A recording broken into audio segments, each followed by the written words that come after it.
All right, let's get started. We're going to start with English vowels, and this is just the basics. Vowels are the core of a word. They are the part of a word that your voice carries on. And because of this, they are also the most difficult sounds to perfect. Remember, perfection is not our goal here. Today, we are concerned with creating contrast, making sure that each vowel and diphthong is distinct and different from one another. From there, you can worry about perfection. But remember, today, let's worry about contrast. To get started in working on vowels, I'm going to show you a bunch of charts and explain what they mean and how they are used by teachers and students and linguists. And if that makes sense to you, then that's great. But if not, forget about it. You don't need charts to speak clear English.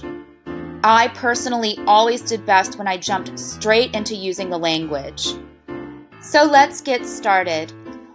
When I was first learning my different languages for singing opera, the first step they taught me was learning the International Phonetic Alphabet. This is how we write a sound, because alphabets do not always match the sound, or there are dialect differences or accent differences. And if you're trying to learn multiple languages, that doesn't help.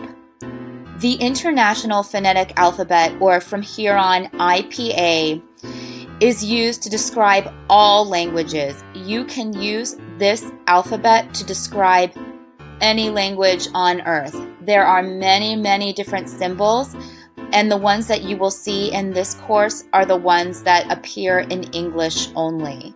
On this chart here, you can see English vowels and diphthongs. We haven't yet talked about what a diphthong is, but that is basically two vowels together, and it functions as one. So for example, in this chart we have ease, his, take, of, then, act, must, learn, who, would, know, ought, and art. The R complicates some things. The R in English actually comes in two different versions, in a consonant and vowel form. So it makes things very difficult for learners, and it's different from accent to accent and dialect to dialect. Because of this, I will do a whole lesson on using R later on in this section. So for right now, don't worry about it. This chart has major English vowels and diphthongs together using a minimal pair kind of exercise. I'll read them quickly from left to right. Beat, bit, bait, bet, bat, bite, but, burt, bout, boy, boot, book, boat, bot, bought. If you do not hear a difference in some of those, we can work sounds. It's okay. We are going to work on that. The first part of this is recognition of what sounds you need to work on. The second step is creating clarity between each sound. When children in school are learning to read, they use something called phonics to sound out words. And when we do that, we think about vowels as long or short. So if this helps you, you can use it. Long vowels basically say their own name, and short vowels say a variant. So a long A would be cake, and short would be cat. Other long-short comparisons are long E, keep, short bed, long I, bike, short sit, long O, home, short top, long U, cute, short sun, and other vowels are put, soon, dog, join, and down. Those charts had a lot of information and many different ways to explain sounds, but I want you to remember that you are not learning to read right now. You are learning to speak clearly. So if you don't understand those charts, don't worry about it because we're going to start practicing the sounds and comparing them. That way you'll actually develop clarity.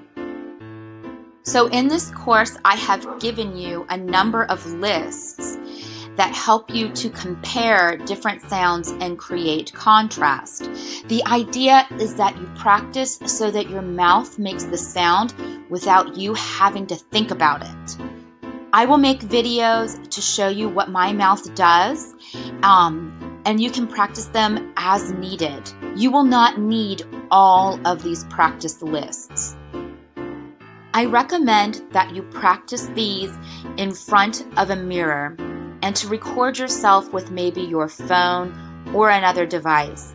I also think it's a good idea to use Google Docs and turn on voice type so that you can see what the English speaker will hear.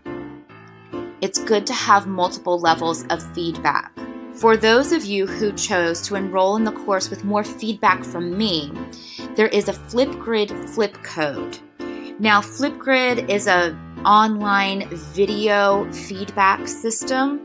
It's actually really fun and easy to use. I will give you a link to a video on the next slide that you can watch to get some ideas on how to use it. If you have any questions, please be sure to email me.